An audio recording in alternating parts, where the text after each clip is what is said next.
Chicken ఎక్కువ ఇష్టపడే వాళ్ళ కోసం ఎప్పుడూ ఒకేలా కాకుండా ఒకసారి ట్రై చేయండి. చికెన్ గోంగూర బిర్యానీ ఎలా చేసుకోవాలో చూద్దాం. ముందుగా చికెన్‌ని బాగా వాష్ చేసుకొని నేను అర కేజీ తీసుకున్నా.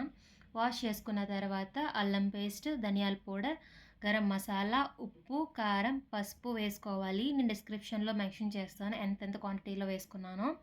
వేసుకొని ఒక 10 నిమిషాలు అలాగా మ్యారినేట్ చేసుకుంటానే ఉండాలి. అలా ముక్కలకి ఆ మసాలాకంతా పట్టి జ్యూసీగా బావుంటది కాబట్టి మనం అలా చేసుకుంటానే ఉండాలి. చేసుకున్నాక ఒక మూత పెట్టి ఒక 5 మినిట్స్ అలా 10 మినిట్స్ ఫ్రిడ్జ్‌లో పెట్టేసుకోవాలి. పెట్టుకున్న తర్వాత 1 బిగ్ ఆనియన్, 1 టమాటా, చిల్లీ, కరివేపాకు కట్ చేసుకొని పక్కన పెట్టుకోవాలి.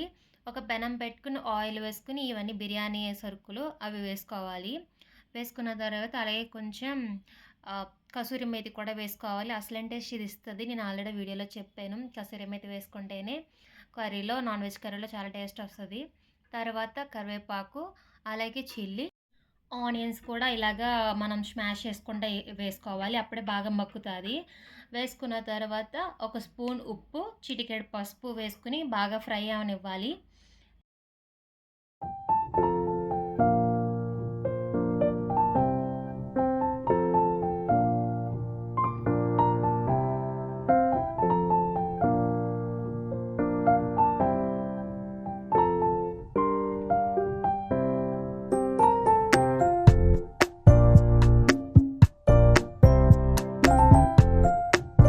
మూత తీసుకొని ఒకసారి కలుపుకొని మగ్గిన తర్వాత ముందుగా కట్ చేసుకున్న ఒక టమాటా వేసుకొని, అలాగే 1 స్పూన్ అల్లం వెల్లుల్లి పేస్ట్ చేసుకొని బాగా మగ్గనివ్వాలి.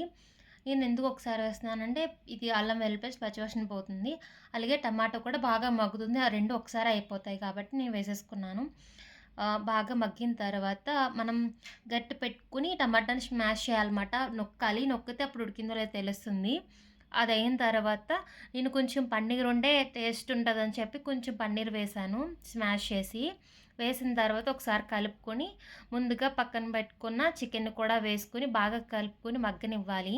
ఎందుకంటే వాటర్ వేయక్కర్లొద్దు. ఆ వాటర్ ఊరుతుంది. హాఫ్ మగ్గిన తర్వాత కొంచెం కొత్తిమీర వేసుకొని కలుపుకొని మూత పెట్టుకొని బాగా మగ్గించుకోవాలి.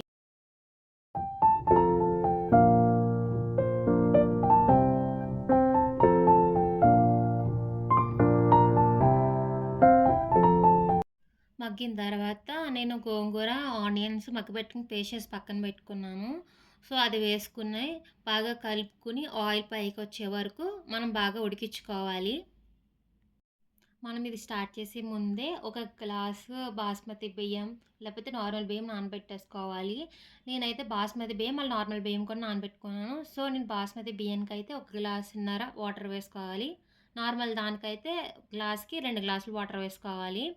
వేసుకున్న తర్వాత కొంచెం కొత్తిమీర వేసుకొని ఉప్పు సరిపోయిందో లేదో చూసుకోవాలి. ఉప్పు అనేది కొంచెం ఎక్కువనే ఉండాలి రైస్ వేసుకుంటాం కాబట్టి. వేసుకున్న తర్వాత కొంచెం కొత్తిమీర వేసుకొని మరిగిన తర్వాత మనం ముందుగా నానబెట్టుకున్న రైస్ అనేది వేసుకొని ఒకసారి కలుపుకొని మూత పెట్టుకోవాలి. మీడియం ఫ్లేమ్‌లో పెట్టుకొని మనం కుక్ చేసుకోవాలి.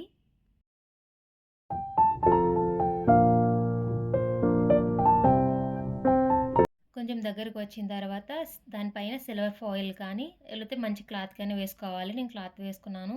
మనం అలా క్లోజ్ చేస్తే ఆవిరితోటి రైస్ కుక్ అయ్యి పొడి పొడిగా చాలా బాగా వస్తది. అలా టేస్ట్ కూడా బావుంటుంది.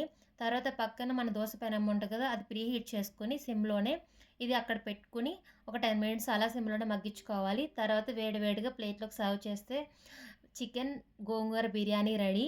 మీరు ఒకసారి ట్రై చేసి ఎలా ఉందో నాకు చెప్పండి. Do like, share, subscribe our channel Vijaya life style Telugu.